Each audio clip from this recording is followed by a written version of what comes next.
On. Hi, good morning. I am Becky at the Bead Place. We are a online retail and wholesaler for beads and beading supplies, as well as a brick and mortar shop here in Fairview Heights, Illinois, very close to St. Louis, Missouri. We have a 4,000 square feet store filled with beautiful beads, and you can see some of them behind me here. This whole wall goes way down full of beads. It's all rainbowed and everything, as well as a yarn shop inside of our bead shop. So anyway, hi, good morning. How we all doing? We have to say, oh, hi, Susan. I have a feeling you're going to watch this morning. Yay. So yeah, today is just show and tell with me. I picked up a knitting project that I haven't worked on in a couple months. So you're going to have fun with me trying to figure out what I was doing. I'm writing a pattern that's been going along. So I'll show you that and the yarns and all the supplies I'm using. And oh, I'll show you my project bag. And as well as the jewelry I'm wearing. And all that is show and tell with Becky today. Um, so yeah, good morning, good morning. Who else do we have? Susan. Hi, Susan. Oh, from Pittsburgh. Cool. um, so yeah, let's I'll show this while we're still on the face cam. So this is my project bag I have today. I put a little karapi on it. It's Hello Kitty's friend. So this is some of the first yarn that I spun. This was all spindle spun before I got a wheel. Um, so yeah, it's the purple, and then the blue green is what I spun. And the silver is not that store bought, but I spun that yarn and then I knitted up the bag. And the bottoms of my bags always have a crocheted bottom because it's a thicker fabric. And there you go. And then I put a little um, Japanese knot closure on it. Just boop, slip it through, long one and a short one. Boop. Ta-da! So that's my project bag. So yeah, let's go to hand cam and I'll show you what I'm knitting. Who else do we got? Debbie. Hi everyone. What's your name, please? Sort of Noodle Live. I love purple. Hi Debbie. I'm Becky with the Bead Place. We are a brick and mortar yarn and bead shop in Fairview Heights, Illinois, very close to St. Louis, Missouri. As well, we have beadplace.net where we retail and wholesale beads and beading supplies and a little bit of yarn. The yarn kind of sells out before I have a chance to list it. So not much yarn in there, mostly beads. But anyway, I'm glad you joined us today. I love purple too. Purple is my favorite. Purple and like aqua or something. So, okay, so you saw my project bag. I will go to hand cam now so I can show you my knitting and other things. Boop, boop, boop. There we go.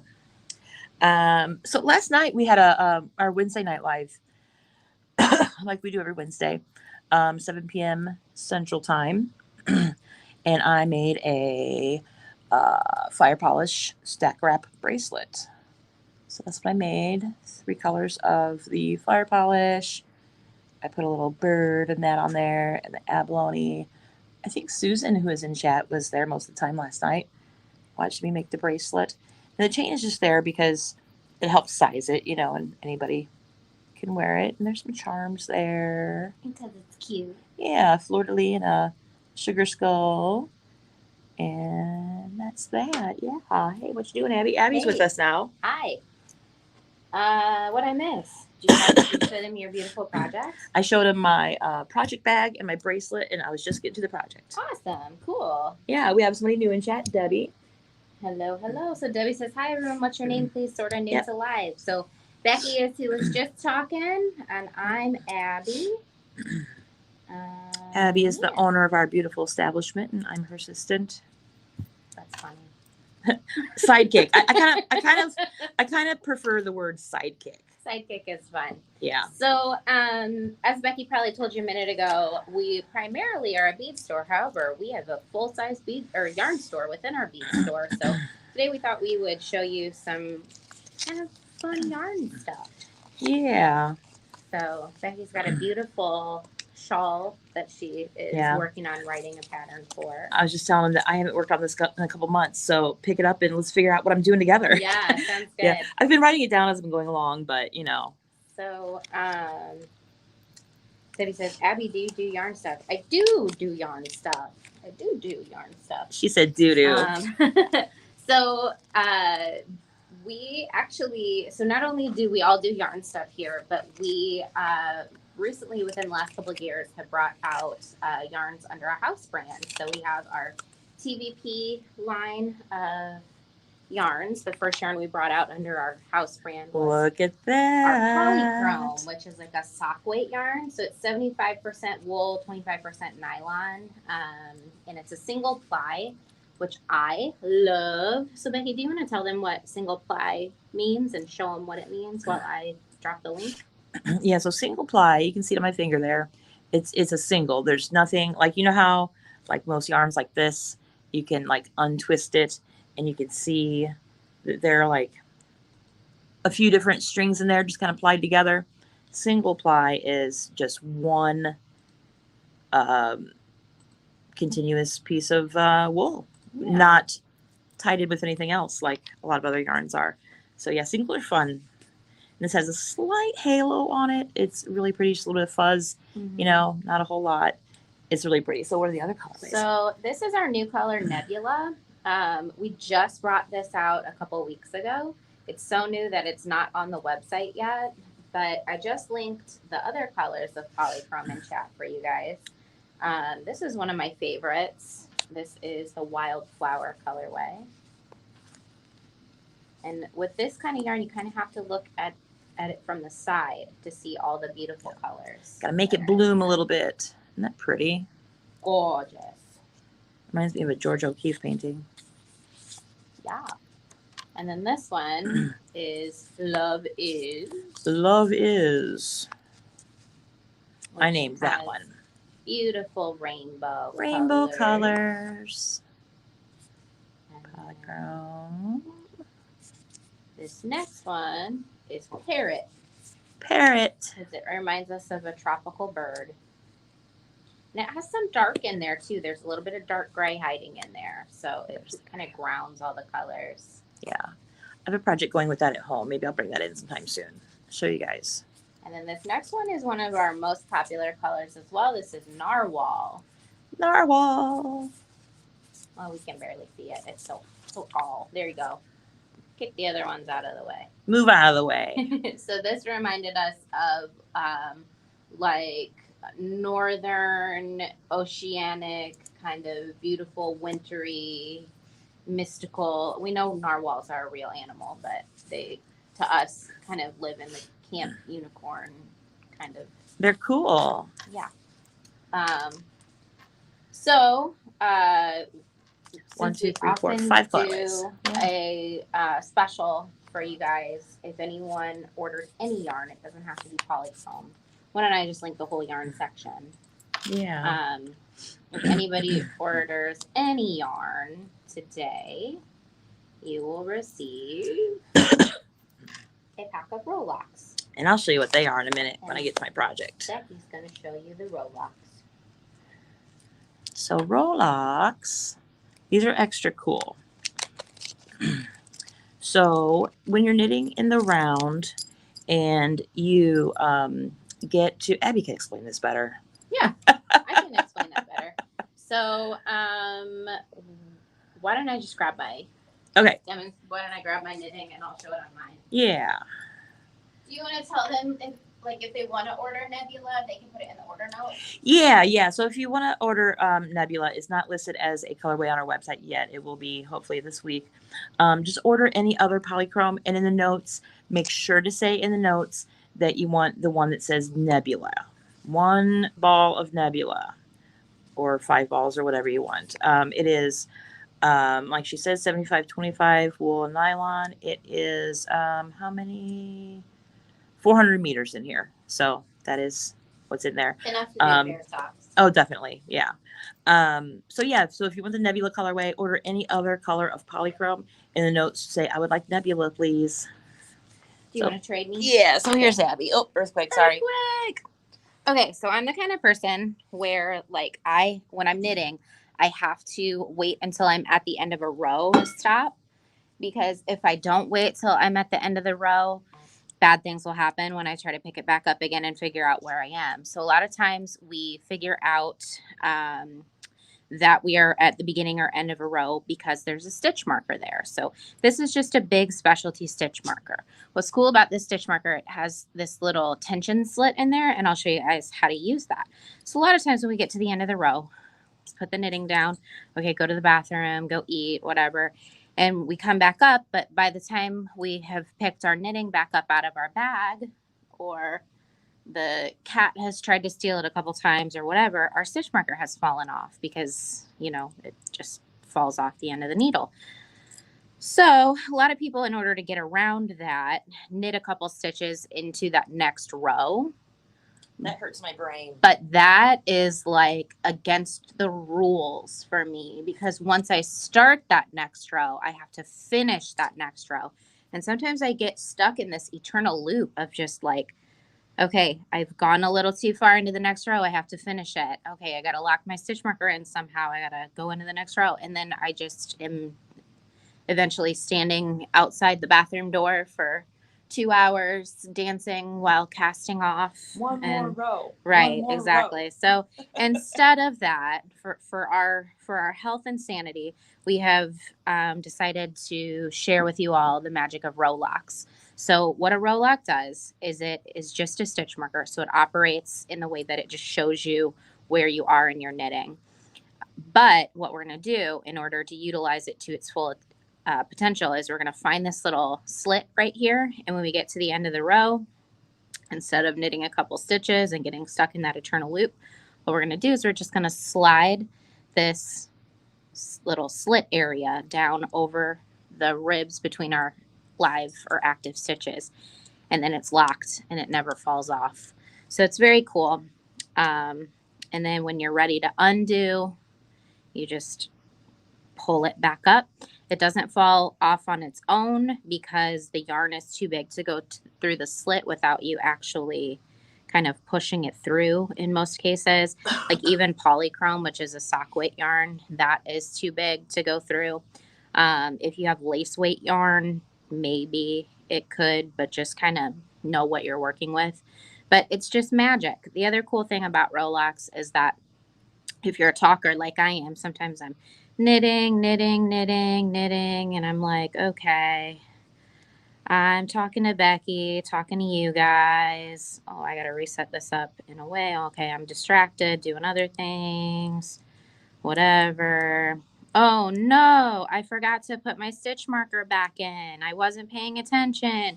Now I have to figure out where I am, remember to do it when I get back around. But instead, what we can do with the row lock, oh, I was using the pink. What we're going to do with the row lock is we are going to count back to where our stitch marker should have been, and that little slit allows us to snap it right over the cable where it belongs.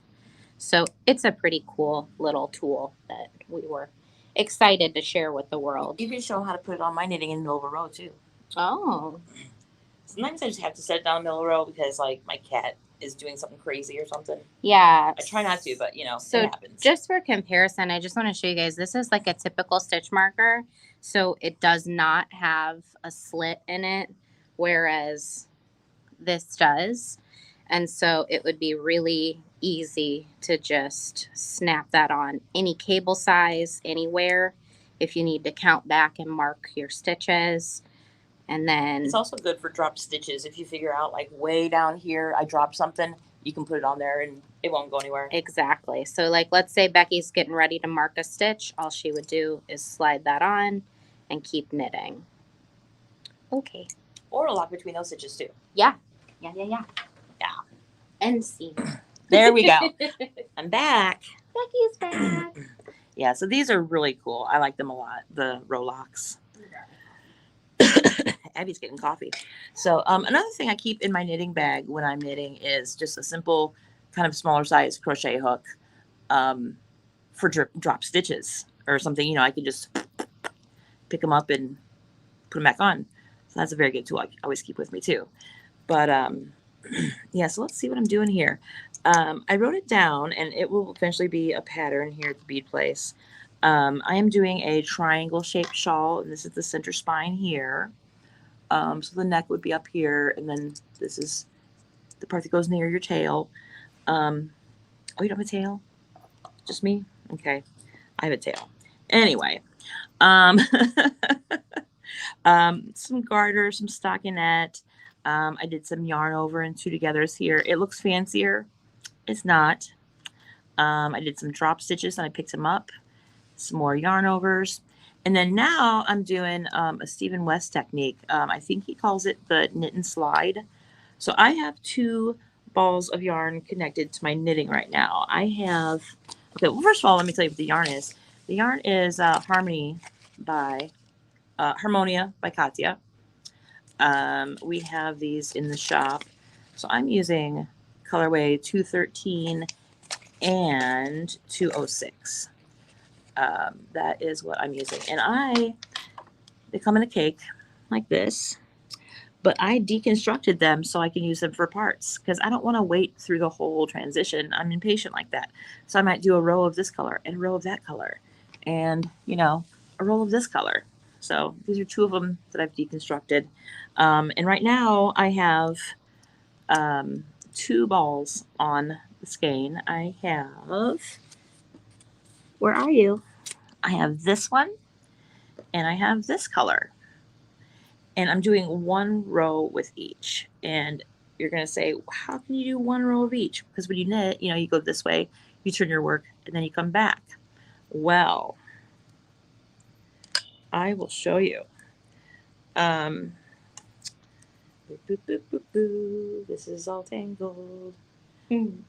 Um, so yeah, it's a tangled mess right now, but you can see I have two of these connected. I'm working with the orange, and then the bluey greeny one, seafoam color, is attached at this end. So what we're doing, I'm going to finish this row while I'm talking to you, and this is just straight knit. If I can find my working yarn, there we go. While Becky's finishing that, would you mind, Becky, if I just talk to them a little bit? Yeah. It seems like we've got some beginners in chat. Yeah. So if you're a beginner or if knitting with the finer yarns or crocheting with the finer yarns isn't your thing, I want to show you our best-selling yarn of all time. This is Tonic. We have all of the colors that ever existed in our website. So if you click the beadplace.net/yarn, etc. link that we posted in chat a little bit ago, you'll find a ton of beautiful colors of Tonic. So Tonic is a light worsted weight, which is kind of like a finer medium weight yarn. So it's a great size to start with. There's like 70 colors. And I want to show you what it looks like made up in crochet. Oh, I'm sorry, Becky, I'm pulling your yarn. So this is a granny square flower crochet bag that Jenny made. And so this is all different colors of Tonic. And I don't know why it is showing up so much darker on screen. These are vibrant colors. Those are, yeah, bright. But that's what it looks like in crochet. And there's a bajillion colors available. So if you are wanting to start getting into creating with yarn, Tonic would be one of the best yarns to start with. Hi, Kathy. Hey, Samantha. So Hey, Samantha. I don't want to say that knitting or crocheting with finer yarns, and by fine I mean like small, wouldn't be what you'd want to start with. Like, I won't say that for sure. If you have fallen in love with a smaller, tinier yarn and you want to start with that, I'm not going to tell you no. But knitting with a medium weight yarn is what I would recommend to start with. Yeah. DK worsted, something like that. Yeah. Yeah. Light or bright, but not black or white. You want to be able to see what you're working with. Right. And then I'm going to say something kind of controversial. Uh-oh. And I know a lot of knitting and crochet instructors disagree with me on this. But I would not recommend starting with chunky or bulky weight, because I find that if you start with chunky or bulky weight, you do not learn to control your tension as easily. Like it's harder for Oh, you when you go to smaller yarns that's a good point. to control your tension, because with the thicker yarns, sometimes you don't even have to control your tension at all because it just sits there and you don't have to worry about your stitches slipping through. So it's best, in my opinion, um, to learn with like a medium weight yarn first. Yeah. You can see where I joined this other color down here for a little bit. And I could have left that on there. So at the end of my row, my increase is a knit front back. So I've got 3 left. The third one, I'm going to knit the front and knit the back of it. There you go. So we've increased. And then the last 2 is just knit 2.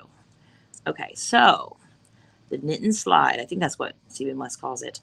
So I finished the row. Here's my working yarn.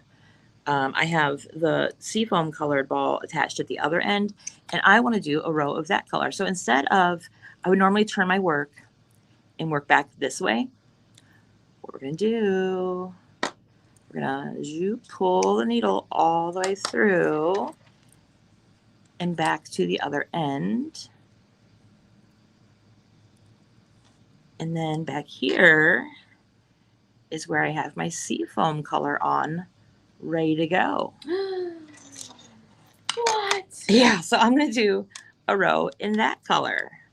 Isn't that cool? Oh, Did you see how I did that? Let's do it again. Let's do it. and you're doing that on purpose. And because for so many years I tell people, make sure not to do that. Make sure you're doing it on the right side. Yeah. Oh, normally, man. normally if you don't want to see the color change in these little pearl bumps, you would only start a new color on the right side of your work. Wow. But I'm adding it equally, sort of ish, on the front or the back, whatever, and sometimes going every other row.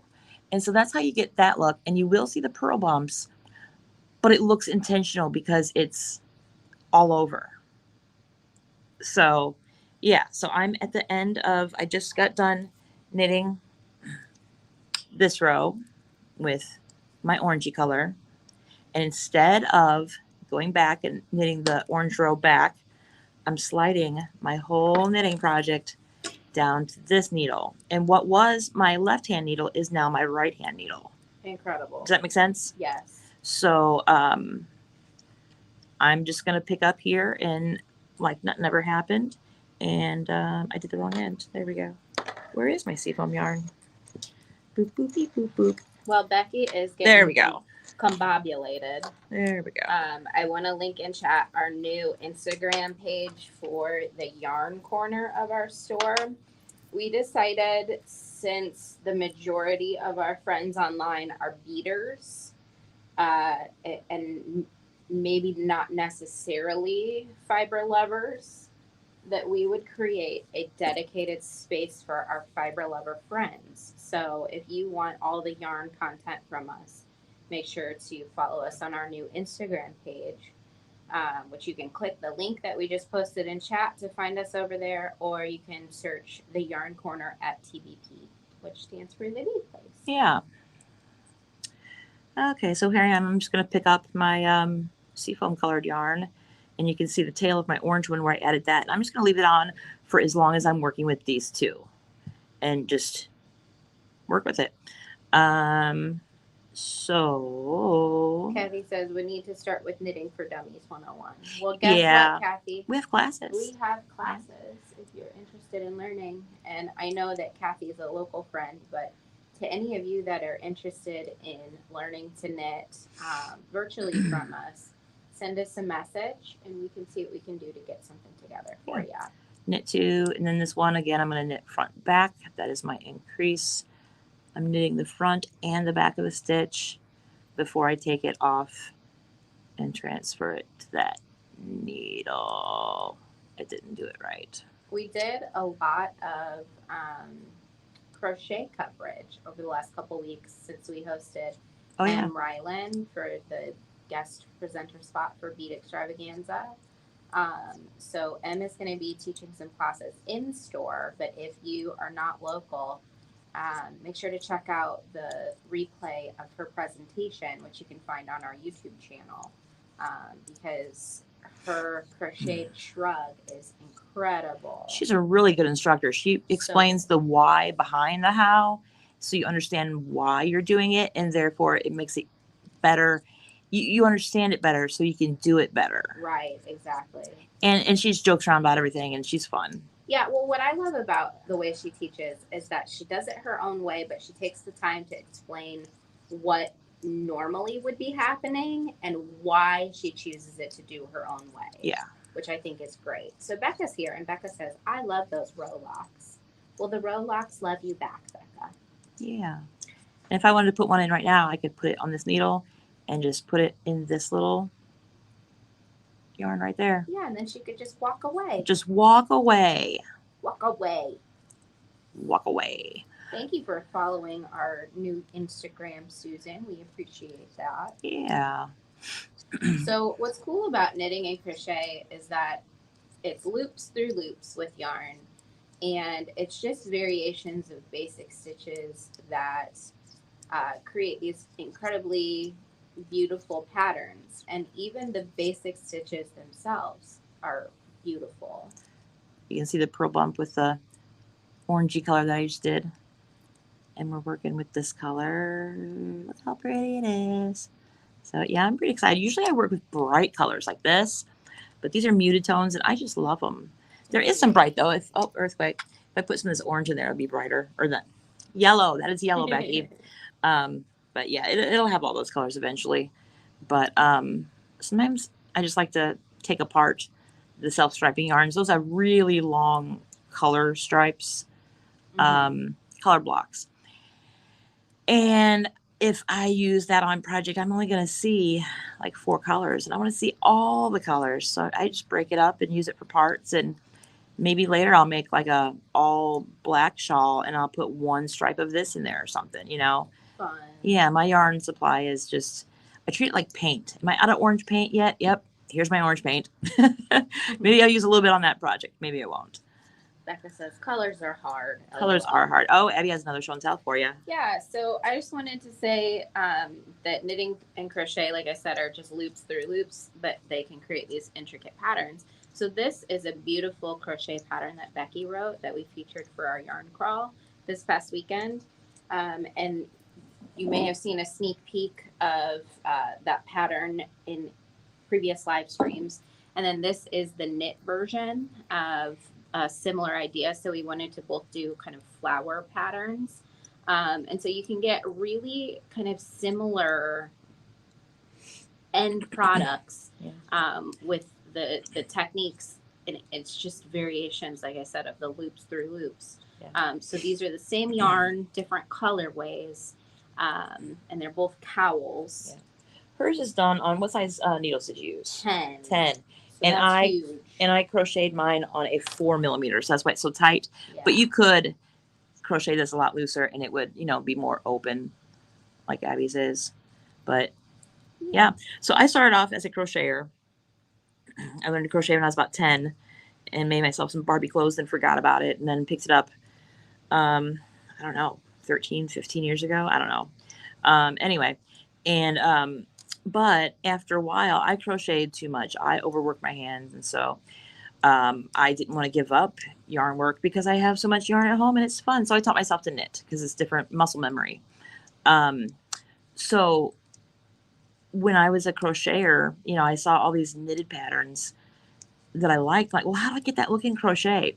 So my thing is, almost anything you can do in knitting, you can do in crochet, and vice versa. People say you can't, but you can. Usually you can figure it out. So yeah, this is a variation of the Catherine wheel, but I put my own little touches in it too. Sometimes when you see the Catherine wheel pattern, it's like not a complete wheel. It's like stacked like this instead of like that, like a whole wheel. So what I did to prevent this from happening, I put in an extra row in here of, you can barely see it. Maybe turn the light on, it might increase the definition. Yeah. Sometimes the light blows out the color, but in this case it might. Lights. Yeah, we got better definition there. So I add an extra row in here. Let's see there it is. where you put a chain 7 right here between the wheels. And so that helps this wheel or flower be perfectly centered between these two. That little dip there. And also it helps fill in that gap. Sometimes there's a huge gap right there. And I didn't want that. So I put the chain 7 row in there. Very clever. And it makes it solid. And then you see a little dip. A lot of Catherine wheel patterns, you don't see that little dip. But I thought it was cute just to add the little, makes it more flowery. Yeah. Yeah. Definitely. So a moment ago, Susan said, love the 2 colors you're working with now. And then Kathy says, which is easier to learn, crochet or knit? Thoughts? They are very different from each other. I wouldn't say either one is harder. I've taught both here in the shop. What's harder for me is when somebody already knows how to crochet and they want to learn to knit. It's hard because the knitters want, or if they start out crocheting, they want to do it like they're crocheting. No, forget that. You're knitting. It's totally different. I wouldn't say either one is harder, but they're just different. Crocheting takes less time, but it uses more yarn. Knitting is slower, but it uses less yarn. Crocheting, you can, if you mess up something, you can easily rip back and fix it, no problem at all. Knitting, if you mess up, like here I had a drop stitch here, you just have to fix it later, and it's you could go back and fix it, but it takes a while. Yeah. Becca says it kind of depends on your teacher too, and like how you're learning. Yeah, but when I taught my best friend Leslie how to she wanted to learn how to knit. I said no, we're gonna crochet first. Because once you learn to knit, you might not want to learn to crochet, and you need to know both for a lot of reasons. I mean, like on my bag, my project bag, like I showed, it's it's knitted, but then on the bottom, the bottom is crocheted. Crochet fabric is thicker than knitted fabric generally, so sometimes it comes in handy. You might want to crochet a border on your knitted project, something like that. So crocheting really comes in handy, and also when you drop your stitches on knitting, guess what? You pick it up with a crochet hook and you basically crochet it up to fix your knit stitch. So both are very, very good to have knowledge of, at least the basic knowledge of both, and then you can build from there. So yeah, whenever somebody wants to learn a new skill like knitting or crocheting, and oh no, that's too hard, I always tell them there's only one prerequisite. You have to want to. If you want to do it and you have a good instructor, you can do it. Yeah, and I also would recommend learning in an interactive setting. So whether that's an in-person class or like a virtual class where someone can look at what you're doing and make sure you're doing it right.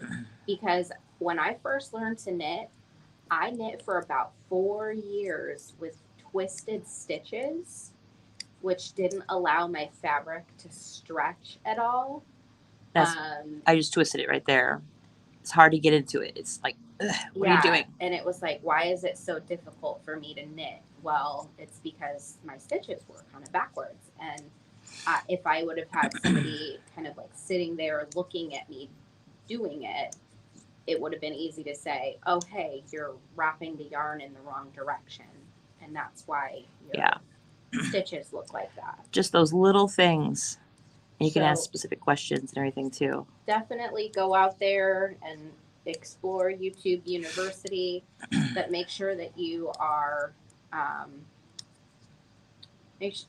double check to make sure your stitches look exactly how they're supposed to before you develop that muscle memory. Because once that muscle memory is developed, it's really hard to break those habits. It is hard to break it, yeah. Some people knit with their yarn over here on the left side and do it that way, but that's so much like crocheting, and that's why I got away from crocheting so much, because it makes my hands hurt. So different muscle memory with knitting.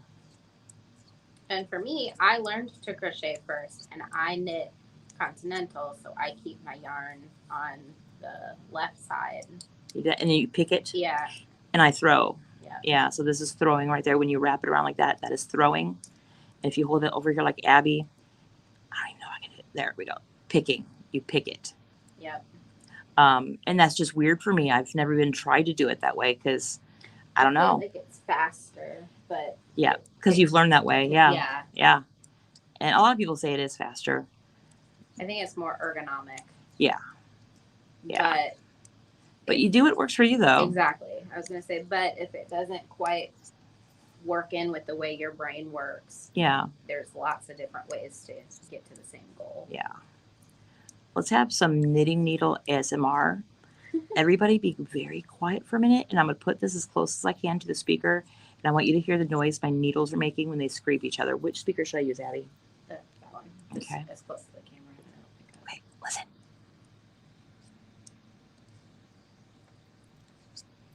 There. Can you hear it? Yeah. Anyway, I don't know if you heard it. Let us know in chat if you guys could hear swoosh. That. It's just very peaceful. Swish. It's just a nice noise. Yeah. Kathy says, I've made very basic baby blankets, crochet, and can't move my hand/arm for a week with what I deal with. Yeah, I'm the same way. I can crochet for about an hour and then I have to quit. But I think that's a lot of people. Mm-hmm. If I don't quit after an hour, then I'm useless for about a week. When it comes to anything using my arms. Yeah.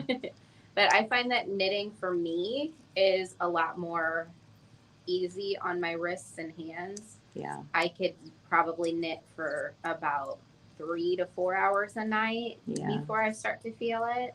Yeah. And if you're knitting that much, chances are you are you've figured out ways to make things more ergonomic for you anyway. Yeah. For me, knitting is all right here. It's just like this. You saw how my hands were going. When I crochet, it's a lot of this kind of movement, like with wrists. Yeah, it's a lot bigger movements. Yeah. So it just depends on, what works for you, and maybe one hurts your hands and the other doesn't, or maybe if you're lucky, none of them hurt your hands. Yeah. So yeah, I'm getting to the end of the row again. Rita says, miss our Friday nights. Well, guess what, Rita? Come and see us Thursday afternoons. Hi, Rita. How are you? We miss you too. I don't know if you're free today, but after the stream, the store floor opens, and at about 1:30, we have open tables.